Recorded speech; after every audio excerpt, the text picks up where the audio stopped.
Alligates, and welcome to February 16th, 2007, another beautiful day in Sacramento. No, it's not a house for laundry detergent. It's not a place for that angry doctor to jump around on Fox. It's a place called a bounce house, and it's the perfect celebration for all the little kids in us. Here's Ricky with the story.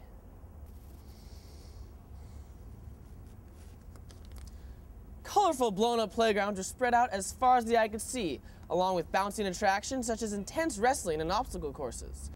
KYNG was given a sneak preview of the night's events, and we took full advantage.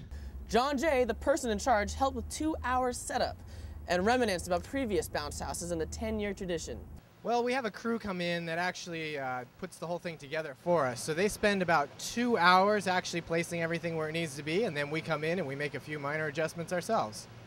Tired and out-of-breath delegates talked about the fun they were having, and the favorite attraction seemed to be the jousting. Candidates for Secretary of State A.J. Rawls and Madison Hummer battled it out on the joust. When do I not have a good time in the bounce house? Amazing. Best night of the week. Okay, so it's an amazing bounce house. Yes.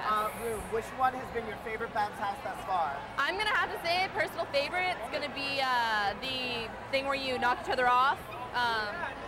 I kind of rocket it, like I rocket life, and I play by rolling with 76, like a champion, always. They both got their hits in, but it seemed to be a draw in the end. Everyone seemed to be having a good time, and it was one more successful year for the bounce house.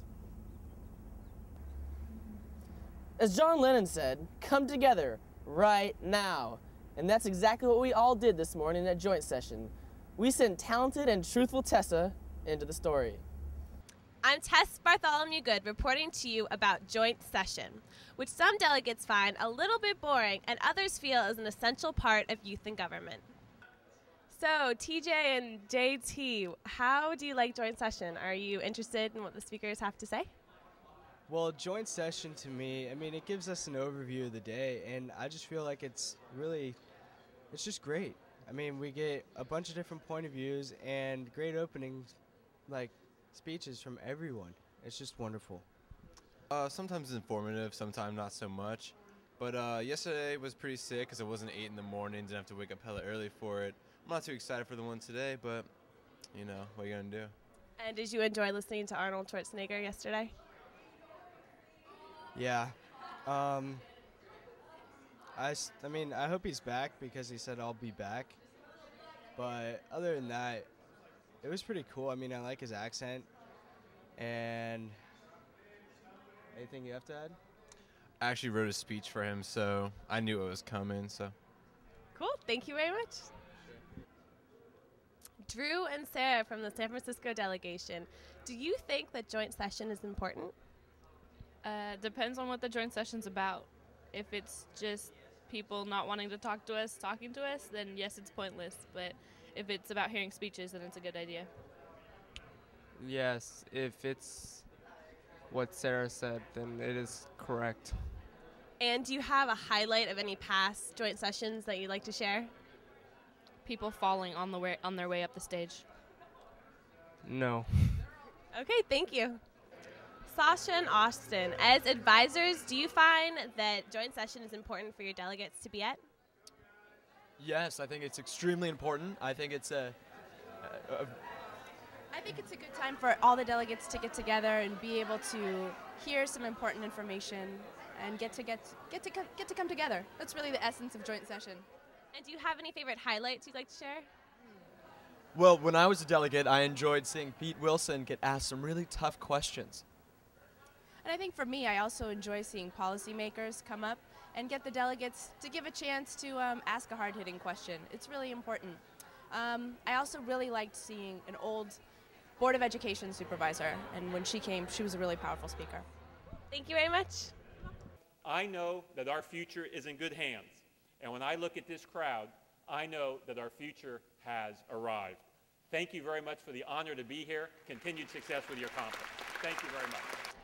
Danny and Raphael, how did you like Joint Session? I like it because the speakers are really cool and they say a lot of things that you can agree with, but I mean, sometimes you find yourself a little bored, but I mean, usually when they're talking, it's pretty fun, the big speakers. It has its up and downs. Some of the speakers are good, you know. They capture attention. Some of them, I don't know. Did you have a particular speaker today that you enjoyed the most? I liked Arnold's yesterday, which was pretty nice. He was a pretty cool guy. I liked Arnold's yesterday. Kion was good today. Thank you very much. Joint session is not ending anytime soon. For those who love it and those who hate it, no one can deny that it's a great time for youth and government delegates to get together and have fun. Back to you guys. Gotta love that gal. Is it just me, or is it getting hot in here? Maybe it is me, but if it isn't, we have a serious problem on our hands. Last month, it was the hottest January ever for the world. According to Climatic Data Center in North Carolina, the average world temperature broke the last record set in 2002 by almost a full degree. That may not seem like much, but meteorologists say it's very unusual for records to be broken by anything more than 1/100th of a degree. And on that climatic note, we go to Magnificent Melanie with the weather. Let the sun shine in, delegates. For today and tomorrow, we're looking at sunny skies with highs of 73 and lows of 43 with some slight breeze. But be prepared, for Sunday we might have some slight showers to the north. Back to you, Ricky. Gotta love that gal. Now, we all know Sacramento is a wonderful experience and how we all want to party like it's 1999. But it all depends on how you party that will determine if you stay or if you go. Da-na-na-na-na-na.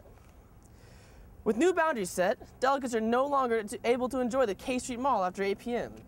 Jim McGowan, logistics staff coordinator, said that they tried to limit the boundary to the hotel and the convention center years ago, and that a big concern is the amount of homeless people in the neighborhood. As far as delegates go, many second and third years have noticed no difference. However, in one instance of heightened security, several deans charged a room where 4 delegates were found drinking. Whether you noticed or not, the rules have changed. Says Maxine Welcome, follow the code. Mel Gibson in Braveheart, Denzel Washington in Remember the Titans, Chris Tucker in Friday. They were all great leaders. And I'm sure if they were in YNG today, they would have attended the leadership conference that was held on Valentine's Day. Luscious and lustful Lance has the story. This is Lance Jaber, and I'm here right outside the Wednesday evening leadership banquet, which is going to begin in a few moments. So let's go inside and see Governor Ian Bruce and all of his officers being sworn in. Governor Ian Bruce and Presiding Justice Art Scotland spoke tonight at the leadership banquet. Both speakers stressed the importance of good leadership in the YNG program. And what is it to be a good leader? You are here in a political setting. You are here to try to make laws, to try to make a difference. And I suggest to you that leadership means not only trying to achieve an objective, but to do it in an honorable way. I challenge you to exceed the expectations, raise the standards, break the mold, because this is what you'll be remembered for. After the speeches, Youth Governor Ian Bruce and the 32 presiding officers were sworn in by Justice Scotland. Do solemnly affirm. Do solemnly affirm. That I will execute the duties. How does it feel to finally be sworn in with all your officers here in Sacramento? It's a prestigious honor. I'm really just thankful for the blessing. It's truly a blessing to be sworn in with all of my fellow leadership officials tonight. How important or effective do you think programs like YNG are for educating and involving the youth in government? There is not a better program around any nation, state, country than this program. It's just an exceptional opportunity for the students to see how government works. Presiding Justice Art Scotland and Youth Governor Ian Bruce delivered great motivational speeches, and the 32 presiding officers have all been sworn into office. The framework for a great 59th model legislature in court has been laid. This is Lance Jaber reporting for KYNG TV News. Back to you.